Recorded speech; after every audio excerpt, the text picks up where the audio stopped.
देखो molecular biology ख़त्म हो गया था, मॉलिकुलर बेसिस ऑफ इनहेरिटेंस ख़त्म हो गया था, ठीक है ना। अब देखो जितना इम्पोर्टेंट वो था उससे ज़्यादा इम्पोर्टेंट बायोटेक्नोलॉजी है, क्योंकि उसका लेंथ बहुत ज़्यादा था और नंबर ऑफ क्वेश्चन कितना था 8 to 10। बट ये जो बायोटेक्नोलॉजी है ये छोटा चैप्टर है, लेकिन यहाँ से कम 8 क्वेश्चन आने का चांस रहता है, इसलिए छोटा लेंथ में क्या ज़्यादा और क्या बड़ा लेंथ में उतना ही। तो दोनों को अगर इक्वलिटी ले तो देखो एक बड़ा चैप्टर और एक छोटा चैप्टर है, तो इसको ज़्यादा कमांड करना आसान है क्या बायोटेक्नोलॉजी। ये ऐसा नहीं बोल रहे हैं कि मॉलिकुलर बेसिस ऑफ इनहेरिटेंस नहीं पढ़ना है, लेकिन ये बोल रहे हैं कि बड़ा चैप्टर से 8 क्वेश्चन और ये 2 चैप्टर तुम लोग कर लोगे तो यहाँ से भी 8 क्वेश्चन आएगा। तो आज जो हम स्टार्ट करने जा रहे हैं, क्या स्टार्ट करने हैं, बायोटेक्नोलॉजी। क्या बाबू, बायोटेक्नोलॉजी।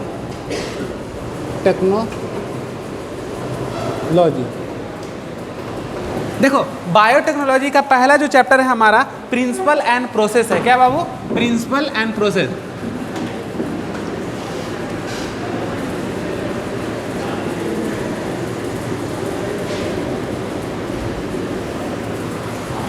हेडिंग डालो प्रिंसिपल एंड प्रोसेस।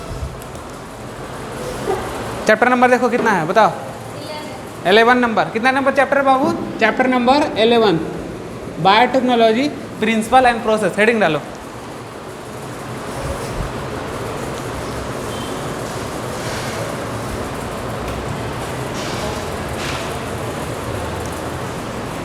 देखो इसमें होता क्या है, देखो बायो और टेक्नोलॉजी, समझ रहे हो बात को ना।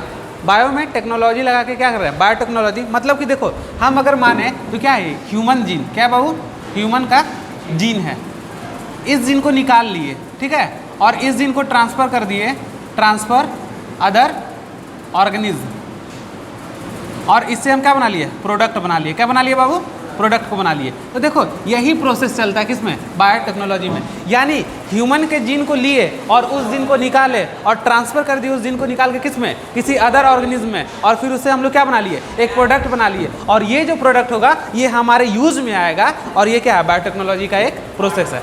ठीक है, समझ गए बात को। तो देखो इसको लिखना है तो लिख लो। किसमें, अभी जैसे जैसे चैप्टर में आगे बढ़ते जाएंगे पता चलते जाएगा। ये इंट्रोडक्शन है, इसको पहले पढ़ो।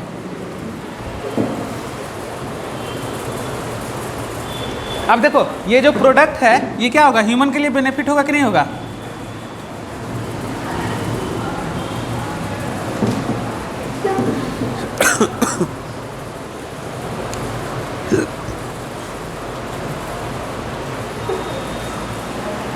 चलो हो गया, समझ गए।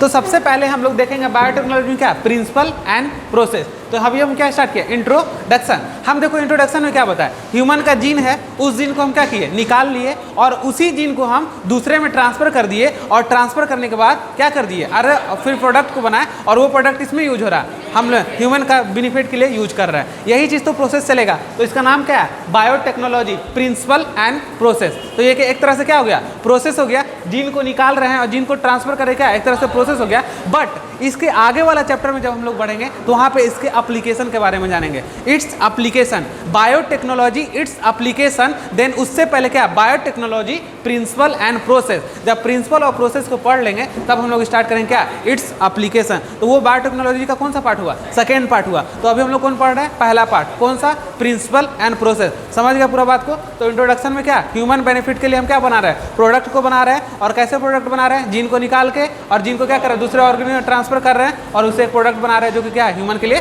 बेनिफिट है।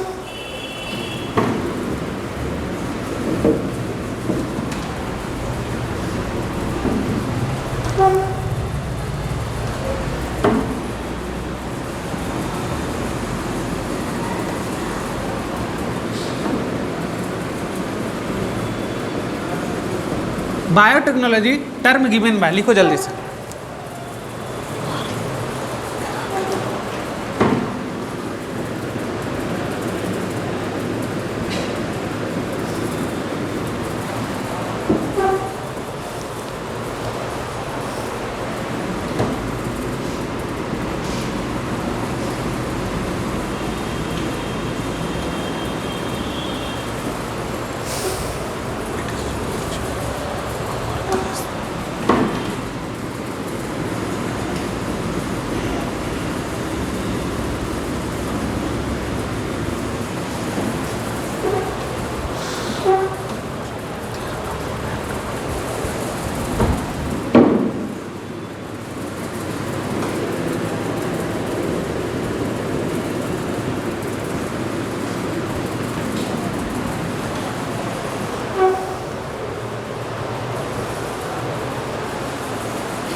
देखो डिफिनेशन लिखा रहा है, पहले लिख लो। प्रोडक्ट विच आर,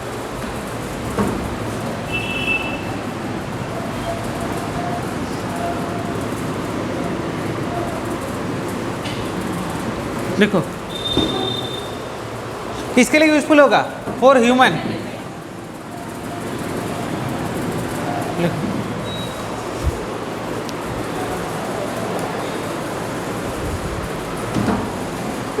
हो गया। चलो देखो बायोटेक्नोलॉजी, देखो क्या है, टर्म गिवन बाय, कौन दिए थे? कार्ल आर्के, ठीक है, ये थे, इसको याद रखना है। अब सुनो बायोटेक्नोलॉजी के बारे में समझते हैं। It is use of organism, अभी समझे? It is use of organism of their क्या कंपोनेंट, कंपोनेंट मतलब क्या, यानी सेल हो सकता है उसका, जीन्स हो सकता है, ठीक है ना, to produce product which are useful for human. बताया ना, जीन को निकाल कर, ह्यूमन के जीन को निकाल के जीन को ट्रांसफर करके अदर ऑर्गेनिज्म में नए प्रोडक्ट का फॉर्मेशन करना, और वो जो प्रोडक्ट बना वो ह्यूमन के लिए क्या होगा? यूजफुल होगा। और यही क्या है? बायोटेक्नोलॉजी। क्लियर है कॉन्सेप्ट?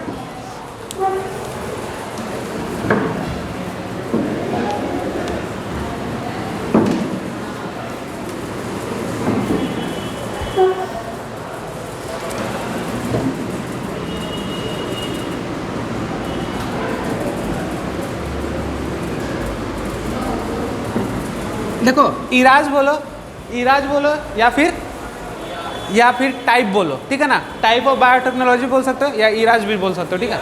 हाँ देखो इसमें दो टाइप का होता है। देखो एक होता है ओल्ड और ट्रेडिशनल। क्या होता है? ओल्ड और ट्रेडिशनल।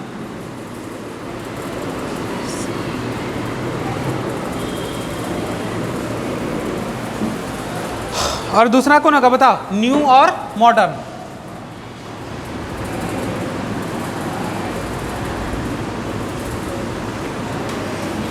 ठीक है, तो दो टाइप, कितना कितना हुआ बताओ? एराज और बायोटेक्नोलॉजी दो टाइप, ओल्ड और ट्रेडिशनल मतलब पुराना, और क्या ये न्यू। अब बताओ ये जो बायोटेक्नोलॉजी है ये दोनों में से किस में है? बायोटेक्नोलॉजी न्यू वाले में, और पुराना वाला में क्या होगा? कुछ समझ रहे हो? बताओ। नेचुरल, इसमें नेचुरल वाला यूज करेंगे। पहले ये लिख लिए अच्छे से। देखो ये कब? बिफोर 1970। देखो बिफोर 1970 मतलब कब के पहले बताओ? 1970 के पहले।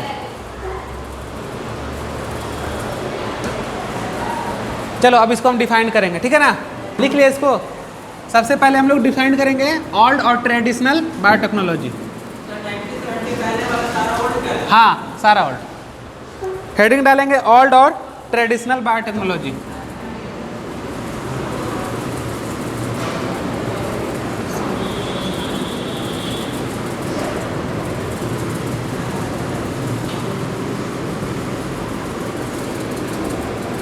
ओल्ड और क्या है? Traditional biotechnology. देखो इसमें हम लोग यूज करेंगे नेचुरल पावर का। नेचुरल पावर से यूज करके जो प्रोडक्ट बनाते हैं उसको क्या बोलते हैं? ओल्ड और ट्रेडिशनल। तो इसमें क्या करेंगे? Natural power. क्या? नेचुरल पावर लिखो।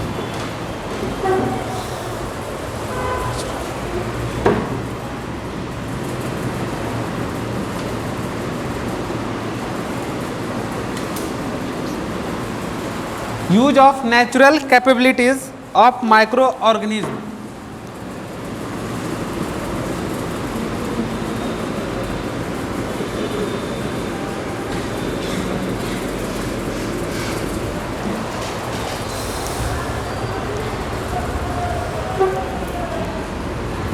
अच्छा बताओ, लिख लिए? अच्छा लिख लो पहले। हमको बताओ कर्ड जो बनाएंगे वो ट्रेडिशनल है कि न्यू है? ट्रेडिशनल है। क्यों ट्रेडिशनल बोले ये बताओ? ये जो मिल्क से जो कर्ड बना रहे हैं वो ट्रेडिशनल क्यों बोले हम लोग उसको? वो नेचुरल प्रोडक्ट है। क्या है? नेचुरल है। और क्या ट्रेडिशनल में यूज हो रहा। तो सबसे पहला इसमें क्या आएगा? एग्जाम्पल में वही कर्डलिंग करना और मिल्क बनाना। तो लिखे हम लोग कर्ड मेकिंग बाई किससे बनाएंगे बताओ जल्दी से? तो लैक्टोबैसिलस से।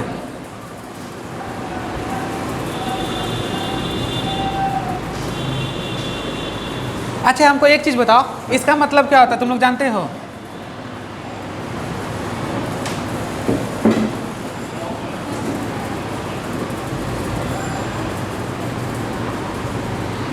क्या होता है इसका मतलब? इनोकुलम। जोरन समझते हो?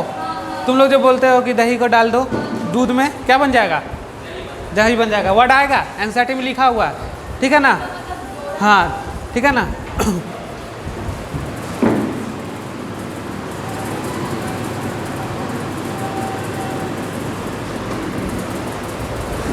चलो अब इसको मिटा दे। अब सुनो, पहला क्या है बाबू मेरा? तो कर्ड मेकिंग बाय लैक्टोबैसिलस। अब दूसरा लिखो वाइन। वाइन समझते हो क्या होता है? क्या होता है वाइन, बताओ? Wine, bread, bread bread bread production. कल एक बैक्टीरिया पढ़ाए थे तुम लोग को, बताओ, मॉलिक्यूलर बायोलॉजी में पढ़ा रहे थे ना? नहीं, ईस्ट वाला बताए थे, सैक्रोमाइसिस सर्विएसिस पढ़ाए थे ना? तो लिखो प्रोडक्शन बाय किसके थ्रू?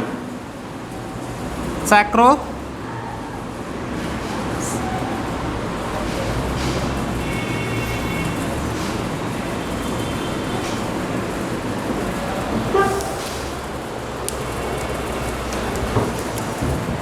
हम इस टर्म को डिफाइन कर रहे हैं, देखना, ठीक है?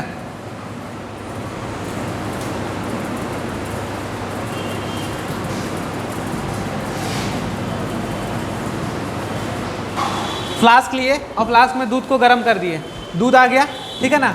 अब देखो दूध होने के बाद क्या होगा? ये मिल्क है और यहाँ पे क्या, बताओ? ये मिल्क होगा। अब हम इसको क्या करना है? दही बनाना है, ठीक है? दही बनाना है तो कौन सा बैक्टीरिया काम आएगा? लैक्टोबैसिलस काम आएगा। कैसा लैक्टोबैसिलस वाला? कैसा दही? न्यू कि ओल्ड दही, बताओ? ओल्ड दही में, क्योंकि क्या रहता है ओल्ड दही में? लैक्टोबैसिलस अच्छा रहता है, ठीक है? तो ये लैक्टोबैसिलस हुआ और ये कैसा हो गया, बताओ? ये ओल्ड दही हो गया। क्या हो गया बाबू? ओल्ड दही। और इसके पास क्या प्रेजेंट है? एल से हो गया तुम्हारा क्या? लैक्टोबैसिलस। क्या बोलेंगे इसको? लैक्टोबैसिलस। एल मतलब क्या हो गया? लैक्टोबैसिलस। और ये क्या है? फ्लास्क है, और फ्लास्क में क्या है? दूध को गर्म किए हुए हैं और क्या? दूध हो गया। अब देखो दूध में प्रोटीन्स पाया जाता है, जानते हो कौन प्रोटीन्स? कैसेंस प्रोटीन्स पाया जाता है। अब इस दूध में जो प्रोटीन्स है, ये लैक्टोबैसिलस क्या करेगा? लैक्टिक एसिड जो रहता है इस लैक्टोबैसिलस में, वो लैक्टिक एसिड क्या करेगा? उस मिल्क के प्रोटीन को क्या कर देगा, बताओ? फिर से अच्छा से बता। नहीं, फाड़ देगा। क्यों? दही बनाना है ना, जल्दी बताओ। कोगुलेशन करा देगा, कोगुलेट कर देगा, समझ? थक्का जमा देगा, समझ गए? कौन जमा है, बताओ? लैक्टिक एसिड, ठीक है? तो अब देखो ये कौन सा कार्ड हो गया, बताओ? Old card. कौन कार्ड हो गया बाबू? Old card. अब इसका क्या किए? इसी का तो इनोकुलम कर दिए। क्या कर दिए बाबू? इनोकुलम। इनोकुलम मतलब समझ गए? जोरन, जान दिए। अब इसमें इनोकुलम डाले तो बताओ अब यहाँ पे क्या होगा, बताओ? एल आ गया, यहाँ पे एल आ जाएगा, बताओ? ये तो प्रोटीन्स हुआ किसका, बताओ? दूध का। और यहाँ पे क्या आ गया? लैक्टिक, लैक्टोबैसिड। और लैक्टोबैसिलस के अंदर कौन सा एसिड? Lactic acid. कौन एसिड? Lactic acid. तो इसको क्या बोलेंगे? Lactic acid. क्या बोलेंगे बाबू? Lactic acid. और ये क्या किया? अब ये मिल्क प्रोटीन को क्या कर देगा? कोगुलेट। क्या कर देगा? कोगुलेट। अब क्या बन जाएगा? दही बनेगा कि नहीं बनेगा? बन जाएगा। हाँ,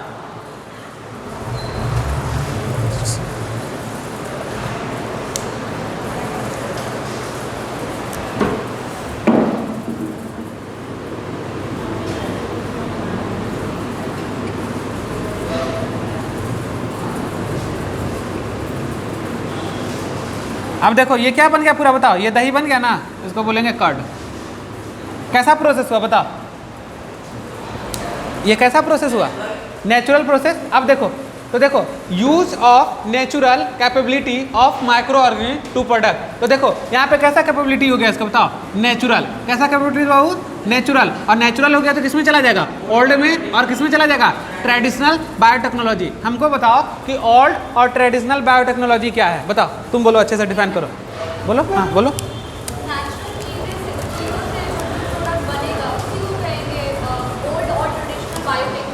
ठीक है। अब देखो ओल्ड कट के पास क्या रहेगा? तो यहाँ पे लिख लेंगे लैक्टोबैसिलस रहेगा। क्या रहेगा बाबू? लैक्टोबैसिलस। अच्छे से लिख लो।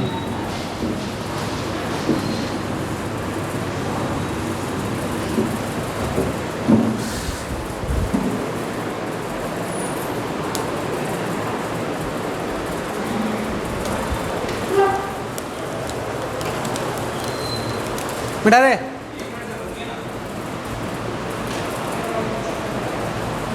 समझ में आ रहा ना?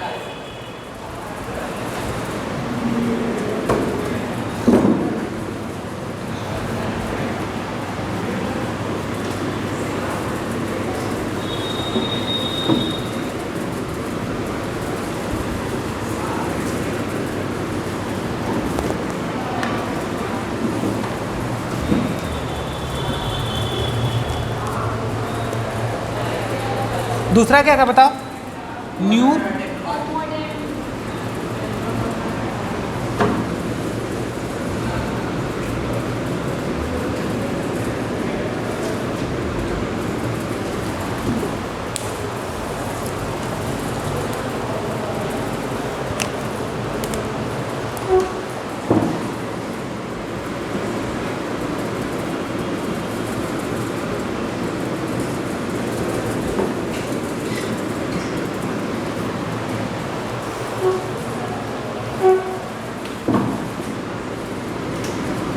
यूज ऑफ क्या है? Genetic engineering. किसका यूज करेंगे? जेनेटिक इंजीनियरिंग और रिकॉम्बिनेंट डीएनए।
हो गया?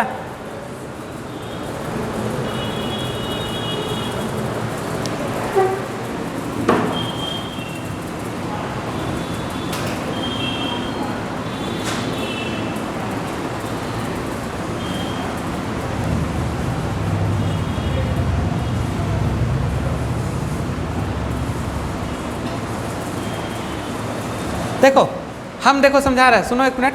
देखो न्यू मॉडर्न बायोटेक्नोलॉजी, अब कैसा न्यू में आ गया। तो इरावेबल बायोटेक्नोलॉजी कितना तरह का? दो। कौन कौन? ओल्ड ट्रेडिशनल और दूसरा कौन? न्यू और मॉडर्न। अब देखो बात करते हैं हम, सुनो तो क्या new modern biotechnology, use of genetic engineering और क्या रिकॉम्बिनेंट डीएनए टेक्नोलॉजी, सबको समझाएंगे अच्छे से, ठीक है, टू प्रोड्यूस प्रोडक्ट। अब क्या करा रहे हैं? डीएनए टेक्नोलॉजी यानी इंजीनियरिंग क्या, तो हमारा जेनेटिक इंजीनियरिंग और रिकॉम्बिनेंट डीएनए टेक्नोलॉजी से हम प्रोडक्ट का प्रोड्यूस कर रहे हैं और उसको यूज में ला रहे हैं। सपोज दैट मान लो human insulin gene transfer into क्या? E coli cell.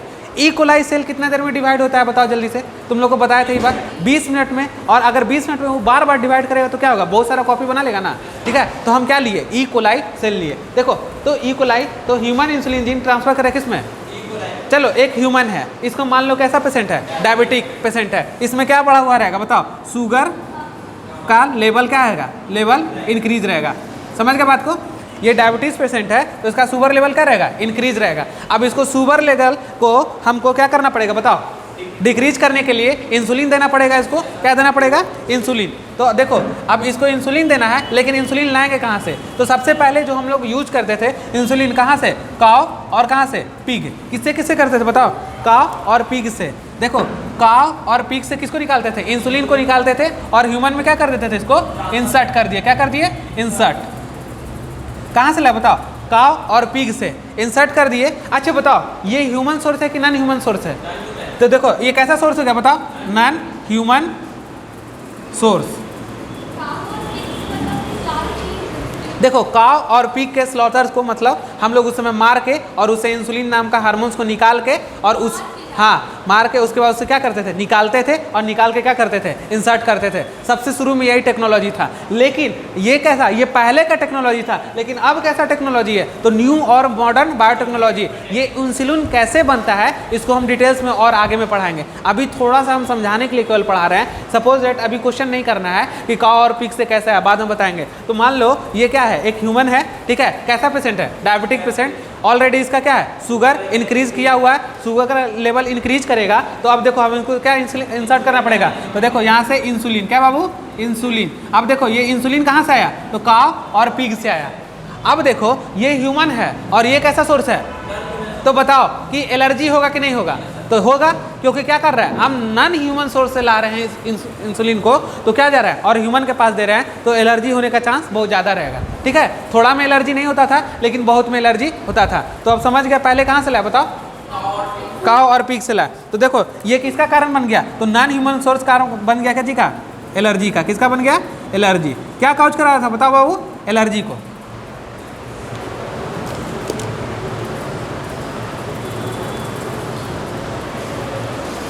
चलो यहाँ पे इंसर्ट के बदले इंजेक्ट लिख दो, ज़्यादा अच्छा रहेगा, इंजेक्ट। समझो, अब इतना बात समझ में आ गया। अब देखो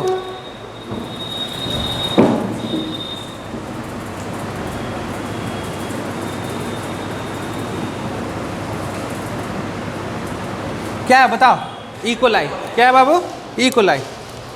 अब देखो इधर ह्यूमन,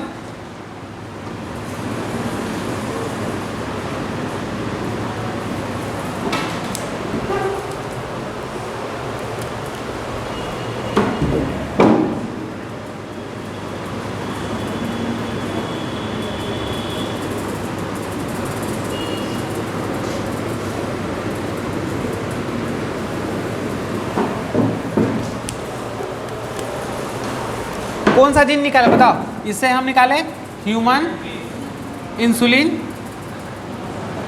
जीन, निकाल लिए इसे।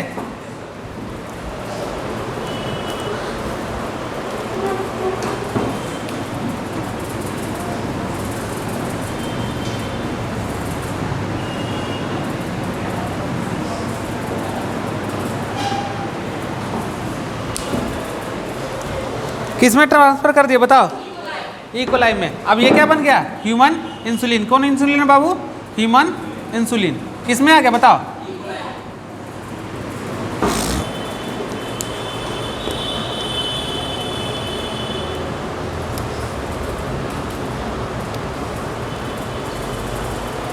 अब देखो इकोलाई सेल कितना देर में डिवाइड करता है,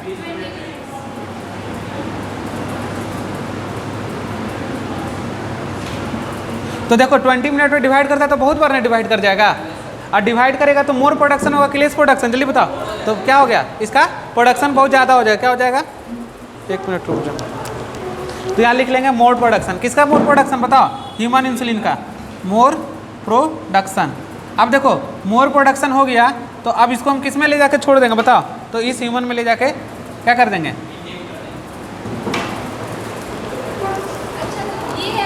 हाँ ये है मॉडर्न, इसको बोलते हैं ट्रांसफर करना। क्या करना, ट्रांसफर। कहाँ का काउ और पिग का हुआ, अभी हम बता रहे हैं, पहले डायग्राम बना लो। वेट,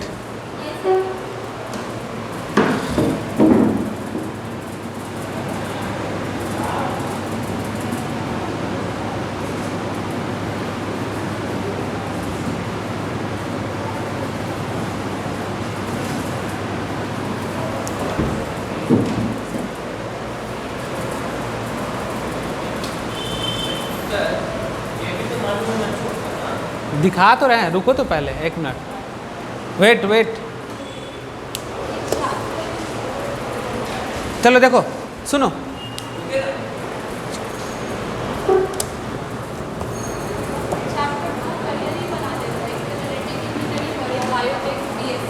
दोनों एक दूसरे से रिलेटेड है।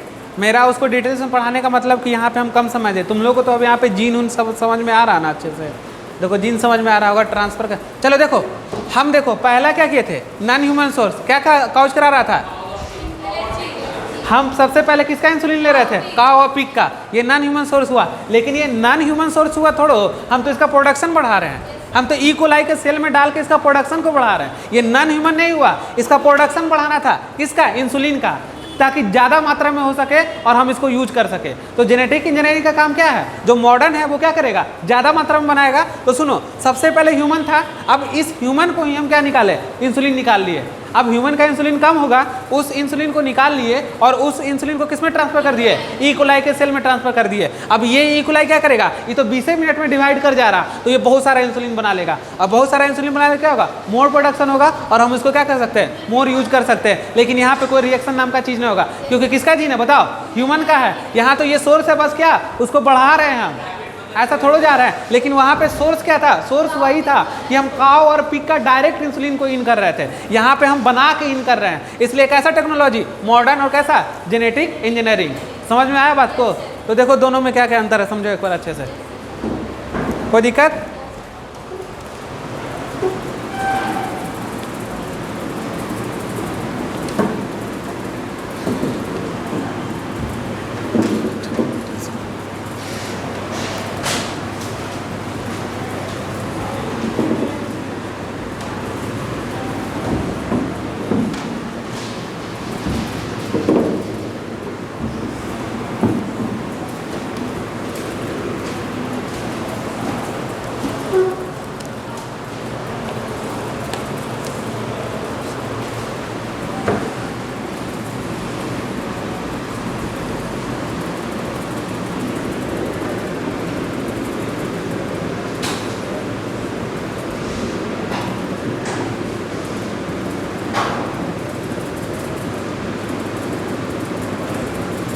देखो ओल्ड और न्यू बायोटेक को आपस में कंबाइंड करके, ठीक है ना, यूरोपियन फेडरेशन,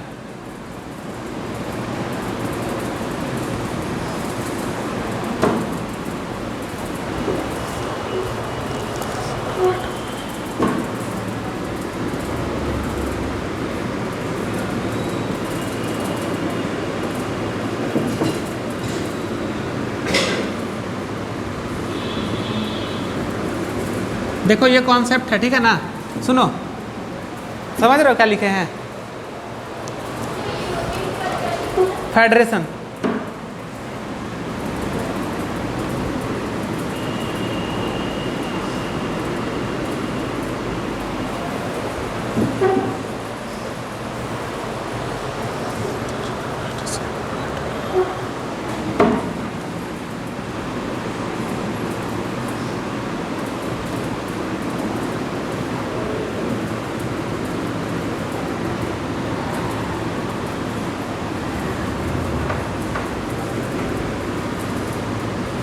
शॉर्ट में क्या बोलेंगे? EFB।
कहाँ पे?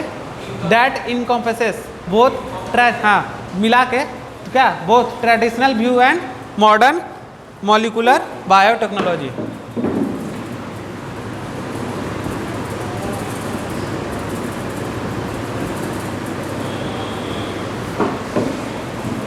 हो गया?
Molecular analogue.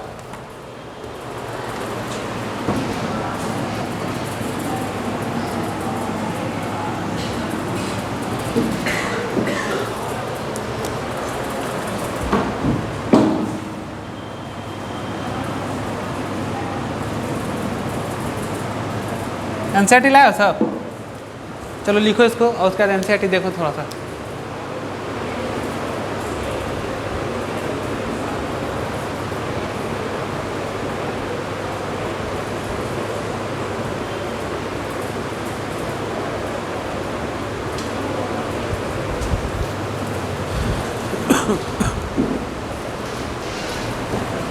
निकालो।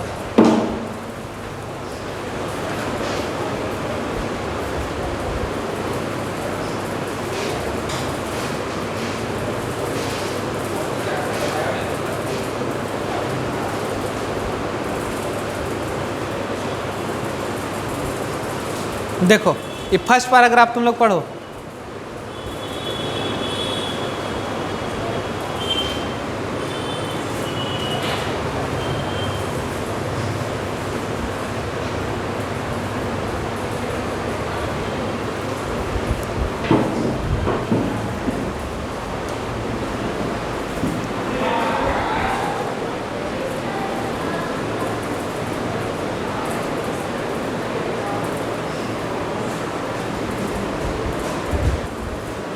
चलो देखो, ओल्ड और न्यू बायोटेक को आपस में कंबाइंड करके यूरोपियन फेडरेशन ऑफ बायोटेक्नोलॉजी ने एक नया डिफिनेशन दिया। मतलब ट्रेडिशनल और न्यू को मिलाकर EFB ने एक नया डिफिनेशन को लॉन्च किया। ठीक है, that definition is the European federation of biotechnology EFB has given a क्या बोलते हैं definitions of biotechnology that encompasses both traditional view and modern, यानी नया और पुराना दोनों हो गया। अब देखो the definition given by EFB, तब ये दोनों को मिक्स किया तब एक नया डिफिनेशन का ओरिजिन हुआ। The definition is the integration of natural science and organism cells part thereof and क्या बोलते हैं molecular analogue for product and service. देखो इस लाइन में क्या क्या बोल के निकल गया, थोड़ा समझो, एक मिनट देखो क्या बोला। सबसे पहले यहाँ पे हम लोग पकड़ेंगे क्या, इंटीग्रेशन। इंटीग्रेशन का मतलब क्या होता है, नहीं, दो चीज को कंबाइन करना। इंटीग्रेशन का मतलब क्या, दो चीज को कंबाइन करना। यानी सबसे पहला वर्ड क्या हुआ यहाँ देखो, इंटीग्रेशन।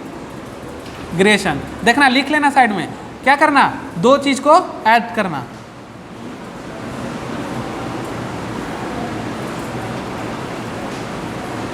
ऐड करना, इंटीग्रेशन, दो चीज को ऐड करना या कंबाइन करना, कुछ भी करना। ठीक है, तो देखो द इंटीग्रेशन यानी दो चीज को ऐड किया, दैट इज क्या, न्यू एंड ट्रेडिशनल। एक लाइन खत्म। Of natural science, natural science का मतलब बताओ हमको, ट्रेडिशनल वाला यानी नेचुरल प्रोडक्ट के बारे में बात कर रहा है। And organism cells parts thereof an molecular analogue. अब यहाँ पे मॉलिक्यूलर एनालॉग आ गया। अब देखो मॉलिक्यूलर एनालॉग का मतलब क्या होता है, साइड में लिखो, मॉलिक्यूलर एनालॉग, इसका मतलब होता है DNA RNA। क्या होगा बाबू, DNA RNA। समझ गए? अब तो तुम लोग डिफिनेशन समझ जाओगे। तो किसी भी चीज को पहले समझो डिफिनेशन बोलना क्या चाह रहा। तो क्या बोला, तो देखो the integration of natural science and organism, मतलब कि पहले तो इंटीग्रेट कर दिया किसको, ट्रेडिशनल और न्यू को। उसके बाद क्या किया, नेचुरल साइंस, जो नेचुरल प्रोडक्ट था, जो नेचुरल तरीका से बन रहा था। अब देखो and the organism cell parts of their, अब क्या, वो जो जीन निकाले क्या हुआ, सेल्स का पार्ट हुआ ना, जी part. And that molecular analogue, molecular analogue का मतलब DNA और RNA for product and service. मतलब ये दोनों को करके एक नया डिफिनेशन दिया और दोनों को एक में मिक्स कर दिया, और जो प्रोडक्ट बना वो किसमें, सर्विस में हम लोग यूज कर रहे हैं। अब देखो इसको हम एक डायग्राम से चेंज कर रहे हैं, देखना एकदम ईजी से समझ में आ जाएगा तुम लोग को। मिटा दे इसको।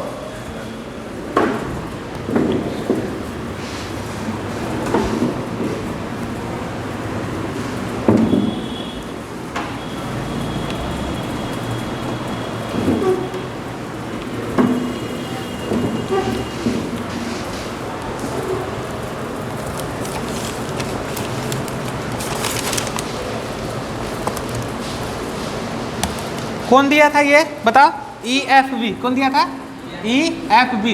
EFB का फुल फॉर्म समझ रहे हो, यूरोपियन फेडरेशन ऑफ बायोटेक्नोलॉजी। सबसे पहले क्या किया? इंटीग्रेट। देखना एकदम बना लो, इंटीग्रेट। क्या किया बाबू? इंटीग्रेट।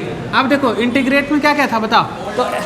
तो देखो इसमें क्या कर दिया, तो यहाँ पे जो लिखा था इसमें लिखा था नेचुरल साइंस। क्या? नेचुरल साइंस प्लस किसको जोड़ दिया? ऑर्गेनिज्म को। किसको जोड़ दिया? ऑर्गेनिज्म।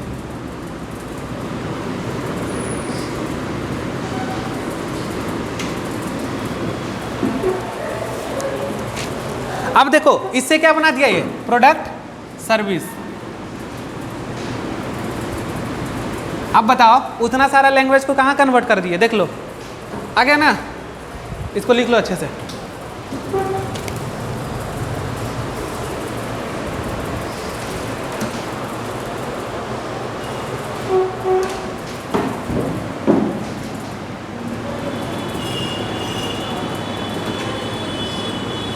ह्यूमन जीन क्या होगा बताओ? नेचुरल के क्या? नेचुरल साइंस होगा ना। देखो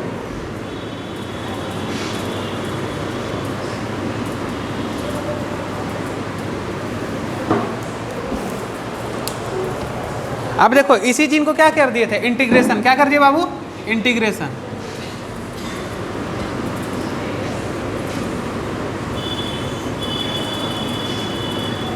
किस में बताओ? इकोलाई में।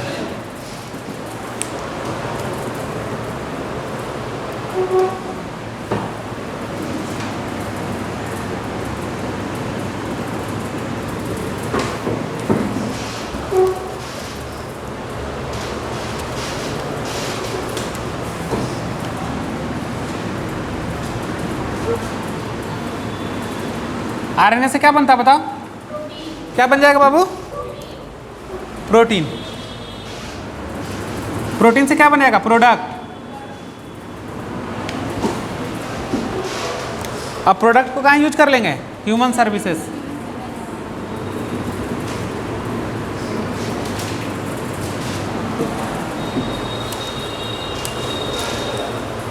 अब बताओ ये नेचुरल साइंस हुआ कि नहीं हुआ? देखो ह्यूमन जीन को लिए, नेचुरल साइंस जीन को क्या कर दिया? इंटीग्रेट कर दिया। किसके साथ? इकोलाई के साथ। इंटीग्रेट कर रहे हैं, जोड़ रहे हैं। तो देख रहे हो नेचुरल साइंस ह्यूमन जीन हो गया, ऑर्गेनिज्म कौन हो गया? इकोलाई हो गया। अब देखो इसके पास नेचुरल डीएनए। नेचुरल डीएनए तो क्या होगा? रिप्लिकेशन से क्या बन जाएगा? पहले डीएनए से डीएनए और ट्रांसक्रिप्शन से क्या बन गया? आरएनए बन गया। और आरएनए से क्या बना दिया? ट्रांसलेशन। प्रोटीन से क्या बना दिया? प्रोडक्ट। और प्रोडक्ट को क्या कर देंगे? ह्यूमन सर्विस में यूज कर देंगे। यही इसका डिफिनेशन है। आया समझ में? देखो सबसे ज़्यादा लैंग्वेज से ज़्यादा आसान क्या? डायग्राम।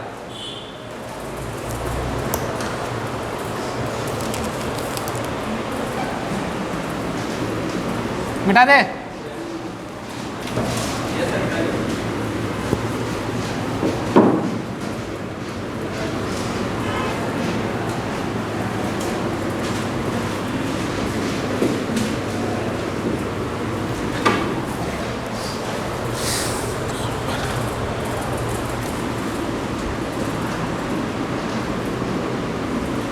ये पॉल बर्ग एक साइंटिस्ट थे। कौन थे? Paul Berg, father of genetic engineering. इसको क्या बोलता है? Father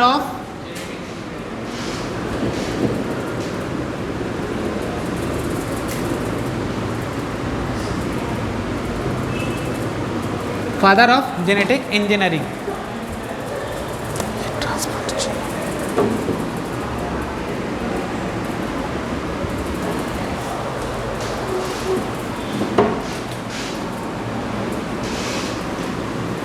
He transferred gene of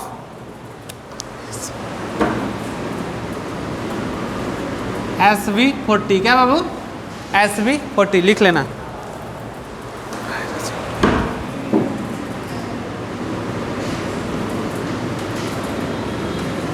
virus into E coli by lambda बैक्टीरियोफेजस।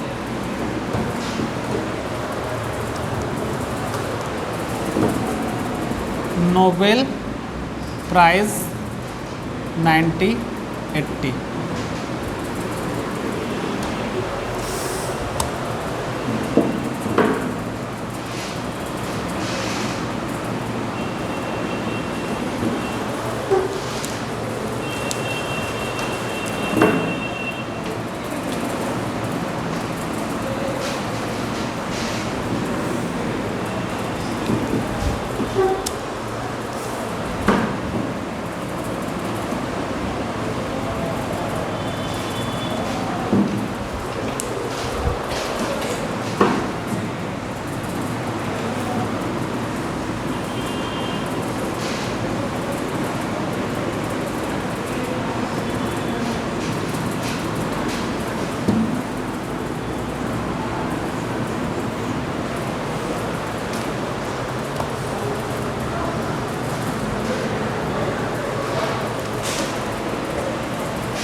हो गया।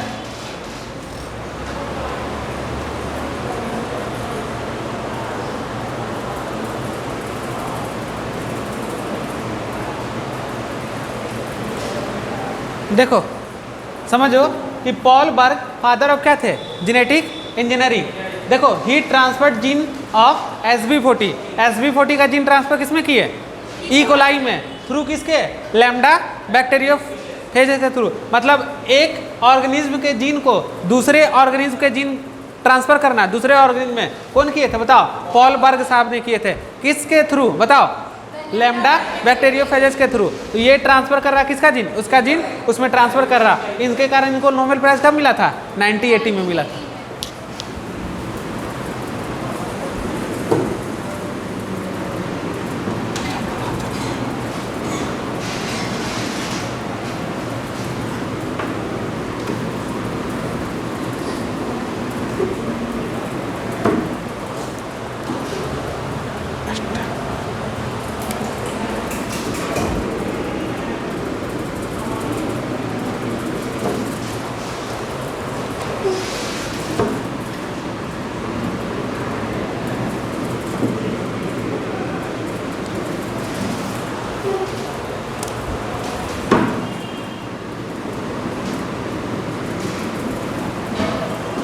देखो स्टेनले कोएन और हर्बर्ट बोयर।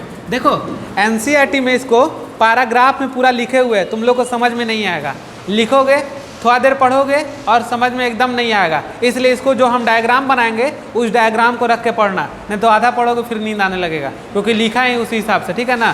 तो स्टेनले कोएन और हर्बर्ट बोयर, ठीक है।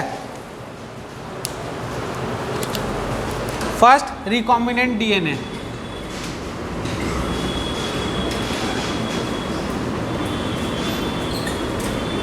first recombinant DNA produced by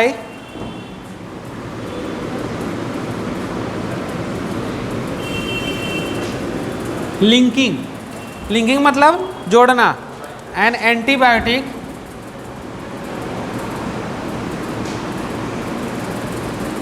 resistance gene।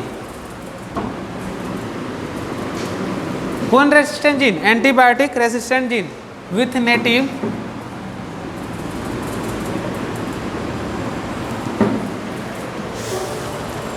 Plasmid of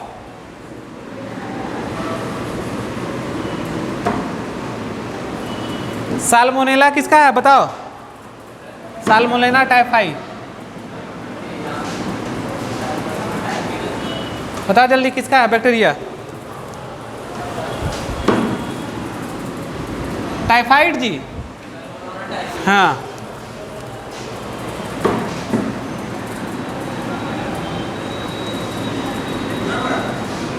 हाँ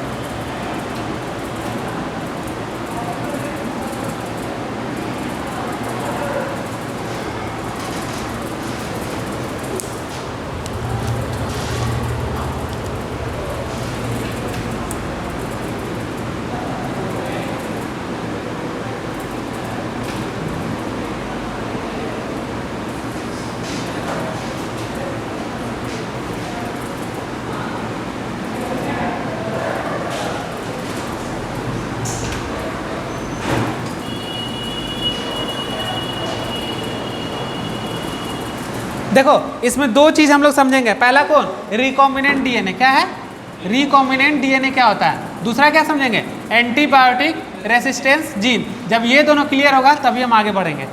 तो पहला क्या लिखा है, रिकॉम्बिनेंट डीएनए। बताओ दो अलग डीएनए को ऐड कर नया डीएनए का फॉर्मेशन करेंगे, that is called recombinant DNA. क्या, दो अलग डीएनए को जब हम ऐड करेंगे और ऐड करके नए डीएनए का फॉर्मेशन करेंगे, that DNA is called recombinant DNA. Clear हो गया। और इधर क्या है, एंटीबायोटिक रेसिस्टेंस जीन।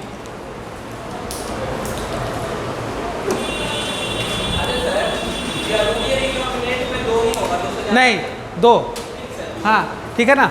तो क्या हो गया, रिकॉम्बिनेंट डीएनए में कितना ऐड करेंगे बताओ।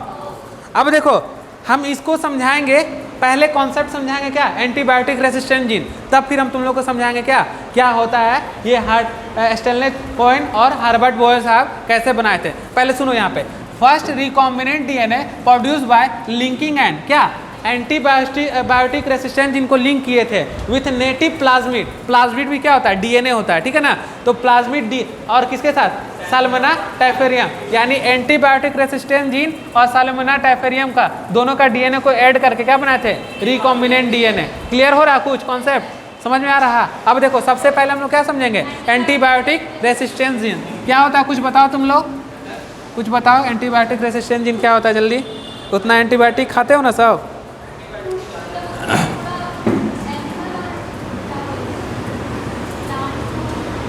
सपोज दैट मान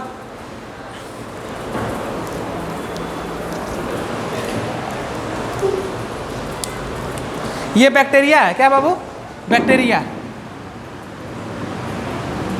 और कैसा बैक्टीरिया, एंटीबायोटिक रेसिस्टेंस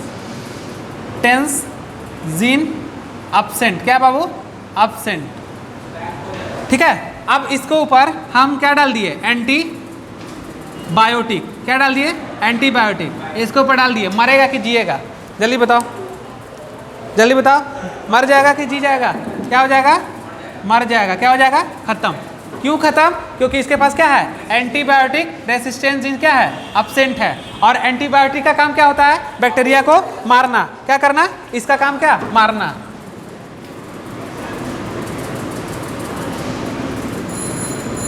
एंटीबायोटिक का काम क्या, बैक्टीरिया को मारना, और इस बैक्टीरिया के पास क्या है, नहीं है, एंटीबायोटिक रेसिस्टेंट जीन अब्सेंट है। जब एंटीबायोटिक रेसिस्टेंट जीन अब्सेंट रहेगा तो हम इसके ऊपर एंटीबायोटिक को यूज करेंगे, तो क्या ये मार नहीं देगा, इस बैक्टीरिया को मार देगा। अगर यही रेसिस्टेंट जीन रहता तो क्या मरता, नहीं मरता। अब देखो इतना प्रोसेस लिखो पहले,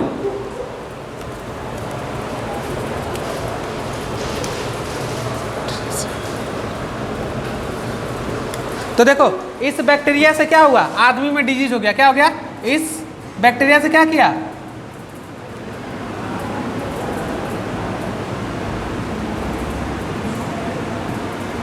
देखो इसी बैक्टीरिया से आदमी में क्या हो गया, डिजीज, और डिजीज हुआ तो हम उसको क्या दे दिए, एंटीबायोटिक दे दिए, तो ये बैक्टीरिया क्या हो गया, मर गया। क्यों मर गया, क्योंकि इसके पास एंटीबायोटिक रेसिस्टेंट जीन अब्सेंट था। पहला पॉइंट क्लियर हो गया। लेकिन हमको समझना क्या है बताओ, एंटीबायोटिक रेसिस्टेंट जीन, वो तो अब्सेंट वाला कहानी बताया, पहले लिख लो।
लिख लिए,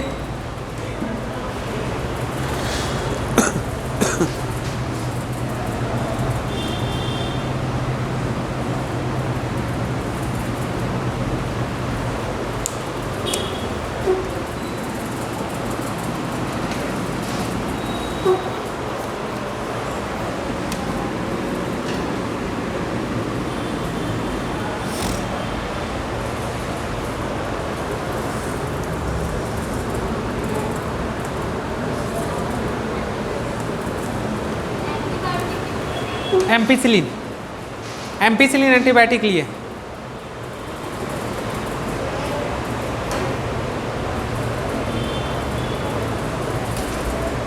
हो गया। अब सुनो, पहला जो लिए थे हम बैक्टीरिया लिए थे, क्या लिए थे? बैक्टीरिया। ये बैक्टीरिया, इस बैक्टीरिया के पास क्या है? एंटीबायोटिक रेसिस्टेंट जीन अब्सेंट है। ये बैक्टीरिया से आदमी में डिजीज हो गया, ये बैक्टीरिया आदमी में चला गया और आदमी में डिजीज कॉज कर दिया, और डॉक्टर क्या लिख दिया?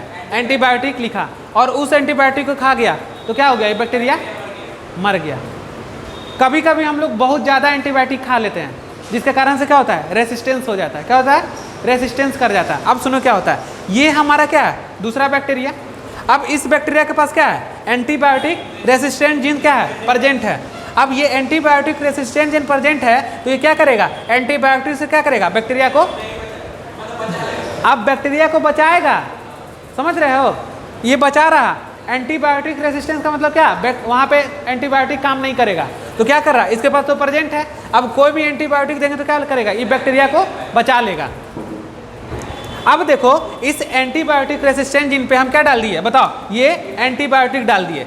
अब ये एंटीबायोटिक डाल दिए, लेकिन इसके पास क्या है? एंटीबायोटिक। तो काम करेगा? नहीं करेगा। वहाँ पे क्या कर रहा था? काम कर रहा था, लेकिन यहाँ पे काम क्या करेगा? काम नहीं करेगा। अब समझो हमको, ये क्या है हमारा? डीएनए होगा, होगा ना? ये क्या करेगा? डीएनए से क्या बना लेगा? आरएनए बनाएगा कि नहीं? बताओ। और आरएनए से क्या बनाएगा? प्रोटीन्स बना लेगा।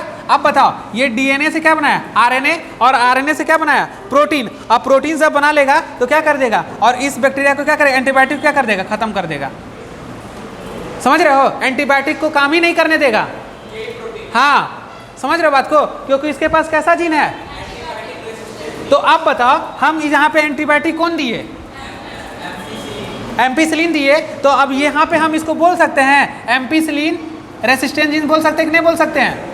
है कि नहीं? एम्पिसिलिन क्या है बताओ? एम्पिसिलिन रेसिस्टेंस जीन क्या है? Ampicillin resistant gene.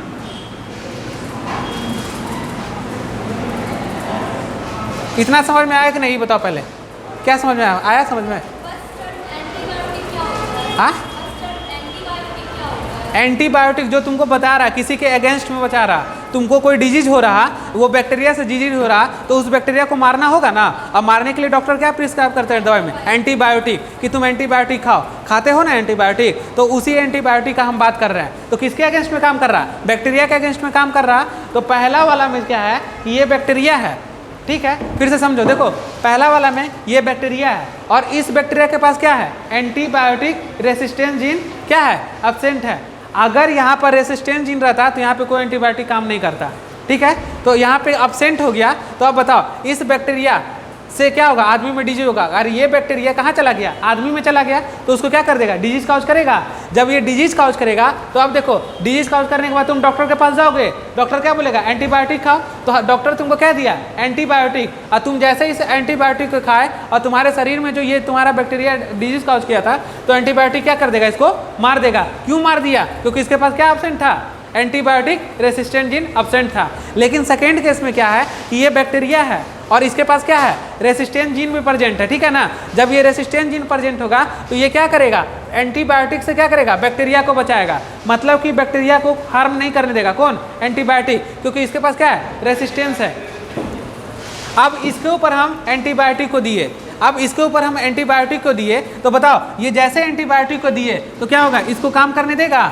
नहीं करने देगा, क्योंकि क्या कर रहा है? इसके पास कैसा जीन है? एंटीबायोटिक रेसिस्टेंस जीन है। और ये बैक्टीरिया क्या होगा? डिस्ट्रॉय नहीं होगा इस एंटीबायोटिक से। लेकिन उसके केस में क्या हो रहा था? डिस्ट्रॉय हो रहा था। तो यहाँ पर एंटीबायोटिक को क्या करेगा? रेसिस्टेंस हो गया, इसलिए एंटीबायोटिक यहाँ पे काम नहीं करेगा। एक नेचुरल इसके पास डीएनए, डीएनए से आरएनए बनाता है, और आरएनए से प्रोटीन्स, और प्रोटीन जब बन जाएगा तो इस एंटीबायोटिक को क्या करेगा? काम नहीं करने देगा। और काम नहीं करने देगा तो क्या होगा? ये मरेगा नहीं। और यहाँ पे कौन सा जीन प्रेजेंट हो गया? तो एम्पिसिलिन रेसिस्टेंस जीन प्रेजेंट हो गया। यानी कि देखो, दो केस, एंटीबायोटिक रेसिस्टेंस जीन और एंटीबायोटिक रेसिस्टेंस जीन अब्सेंट है। जिसके पास अब्सेंट होगा वो बैक्टीरिया क्या होगा? मर जाएगा, और जिसके पास प्रेजेंट होगा उस बैक्टीरिया को कोई हार्म नहीं होगा एंटीबायोटिक से। समझ गए बात को? तो आज हम लोग यहाँ तक ही समझेंगे क्या कि क्या होता है एंटीबायोटिक रेसिस्टेंस और क्या होता है रिकॉम्बिनेंट डीएनए। जब दोनों बात को समझ जाएंगे तब हम नेक्स्ट क्लास में एस्टेन चोएन और क्या बोलते हैं हर्बर्ट वोयर के बारे में पूरा इसका एक्सपेरिमेंट बताएंगे और कैसे बनाया जाता है इस जीन के बारे में बताएंगे।